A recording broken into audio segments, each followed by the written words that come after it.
क्या पाकिस्तान चांद पर लैंड कर जाएगा? गलत फहमी में ना रहे आप। ये चाइना के इश्तराक से क्यों किया जा रहा है? पाकिस्तान ने इंडिपेंडेंटली इसको क्यों नहीं लॉन्च किया? इस हमारे पास तो रॉकेट है। पाकिस्तान ने इस मिशन से पहले कोई कोशिश की चांद पर लैंड होने की? शुरू में जो सुपार्को में से मुंसलिक थे ना, वो सारे आहिस्ता आहिस्ता पाकिस्तान छोड़ के चले गए। ये मिशन जो है हमेशा याद रखा जाएगा। 3 मई 12:50 जुमे का मुबारक दिन पाकिस्तान अपना पहला मून मिशन लॉन्च करने जा रहा है। क्या पाकिस्तान चांद पर लैंड कर जाएगा? यह मिशन पाकिस्तान की जमीन से क्यों नहीं लॉन्च किया जा रहा? इस मिशन से चाइना को कौन सा बड़ा फायदा होने जा रहा है? इन सब सवालों के जवाब हमें मिले डॉक्टर जावेद इकबाल, जो कि प्रोफेसर हैं institute of space and technology के। ये मून मिशन आखिर है क्या? इस सैटेलाइट में जो है 2 कैमरास लगे हुए हैं। तो ये जो दोनों कैमरे हैं ये मुख्तलिफ तस्वीरें बनाएंगे और वो बाद में हमें भेजा, यानी कि जमीन में भेजा जाएगा। लेकिन ये जो कल का जो मिशन है जी, ये तो इसका एक एस्पेक्ट है कि पाकिस्तान का जो सैटेलाइट है वो चाइना अपनी लॉन्चिंग पैड के जरिए उसको लॉन्च करेगा। ठीक है। लेकिन दूसरा हिस्सा जो उसका उस मिशन का जो इम्पोर्टेंट पार्ट है वो ये है कि चाइना अपना एक स्पेस क्राफ्ट भी लॉन्च करेगा। जी, उस स्पेस क्राफ्ट का मकसद ये है कि वो फार साइड में, चांद के जो फार साइड है वो उसमें लैंड करेगा। ठीक है। चांद का एक हिस्सा जो होता है जो कि ज़मीन के सामने होता है, जो हमें नज़र आता है, एक हिस्सा, बाकी जो दूसरा हिस्सा होता है वो हमें नज़र नहीं आता। ठीक है। उसको हम फार साइड कहते हैं।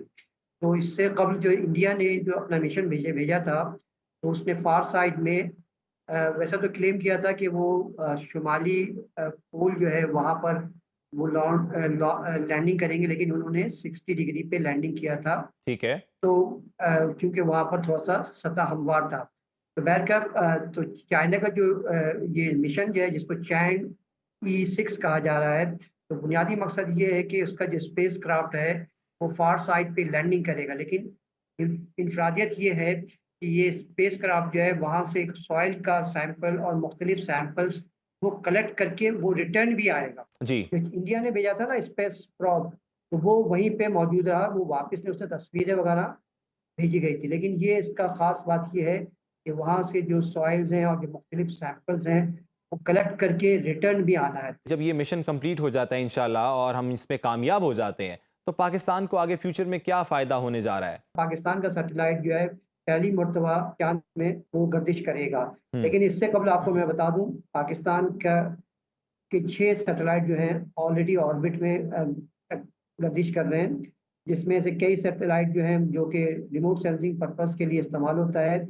ये ना सिर्फ मॉनिटरिंग के लिए इस्तेमाल होता है बल्कि सर्विलेंस के लिए भी इस्तेमाल होता है। इसके अलावा कम्युनिकेशन के जो सैटेलाइट्स हैं पाकसैट 1, 2 वगैरह, ये भी हम इससे पहले चाइना की मदद से और स्पेस में हम भेज चुके हैं। ये चाइना के इश्तराक से क्यों किया जा रहा है? पाकिस्तान ने इंडिपेंडेंटली इसको क्यों नहीं लॉन्च किया? इसके पीछे कोई रीज़न्स हैं या कोई रिसर्च के ऊपर हमारी उतनी ग्रिप नहीं है पाकिस्तान की कि क्या वजह क्या आप समझते हैं इसकी? पहली बात तो थी कि हमारे पास लॉन्चिंग पैड भी नहीं है।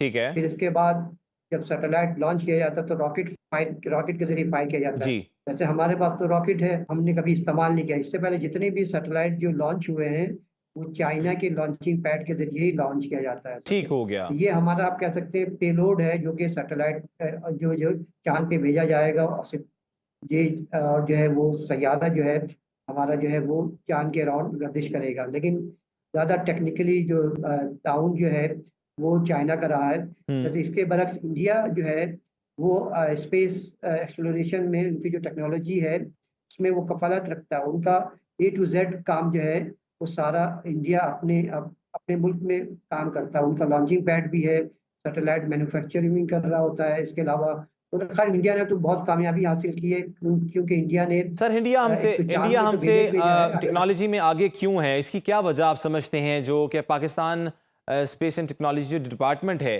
क्या उसके पास उतने प्रॉपर जो चीज़ें नहीं हैं वर्किंग के लिए, रिसर्च के लिए? ये सारी मामलात हैं क्या असल में जो हम इंडिया से पीछे हैं? ये जो आपकी जो मुख्तलिफ जो टेक्नोलॉजीज़ आती हैं ना, तो वो असल में आपके तालीमी निज़ाम को रिफ्लेक्ट करते हैं।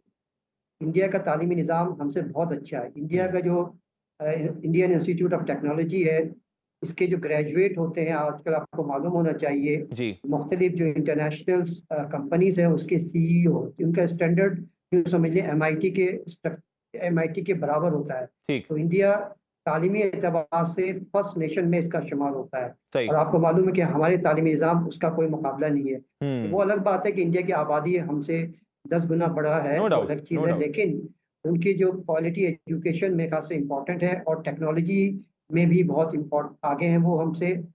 खास तौर पे इंफॉर्मेशन टेक्नोलॉजी में तो उनका कोई, तो स्पेस साइंस में भी हम इंडिया से बहुत पीछे रह गए हैं। तो बुनियादी वजह ये है कि अगर इंडिजिनस आप चाहते हैं ना, तो आपके पास ह्यूमन रिसोर्स होना चाहिए। जी।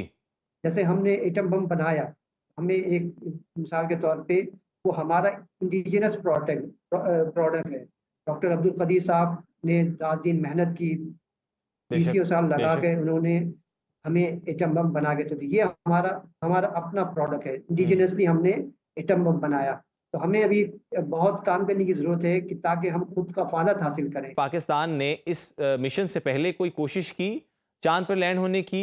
1960s वगैरह में पाकिस्तान ने कुछ रॉकेट्स वगैरह तो फायर किए थे। उस वक्त कहते हैं कि अमेरिका के बाद पहली मरतबा पाकिस्तान ने जो है फर्स्ट टाइम सैटेलाइट लॉन्च करने की कोशिश की थी। वो साइंटिस्ट जो उस ज़माने में शुरू में जो सुपार्को में से मुंसलिक थे ना, वो सारे आहिस्ता आहिस्ता पाकिस्तान छोड़ के चले गए।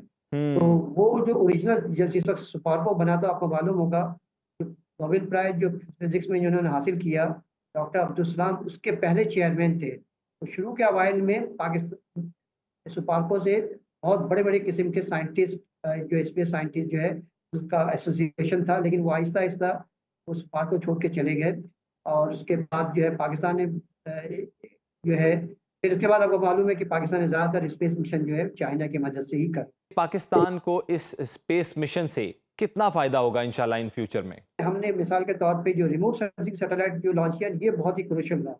क्योंकि रिमोट सेंसिंग सैटेलाइट ना तो ये ना सिर्फ ये जैसे मिसाल के तौर पे एग्रीकल्चर मॉनिटरिंग, जैसे इसी तरह से आपका सैलाब आता है जी। या इसी तरह से कोई मिसाल के तौर पे कोई ज़लज़ला आता है, तो ये मॉनिटरिंग के लिए इस्तेमाल होता है। ऑल लेकिन राइट। साथ ही साथ ये जो रिमोट सेंसिंग सैटेलाइट है ना, तो पाकिस्तान ऑलरेडी अल्हम्दुलिल्लाह लॉन्च कर चुका है कई सैटेलाइट जिसके ऑर्बिट में मौजूद हैं। तो ये सर्वेलेंस के लिए भी इस्तेमाल होता है, डिफेंस पर्पस के लिए भी। इसी ठीक हो तरह से गया। कम्युनिकेशन सैटेलाइट है, तो हमारे आपको मालूम है कि पीटीसीएल इसी से इसके वजह से काम करता है।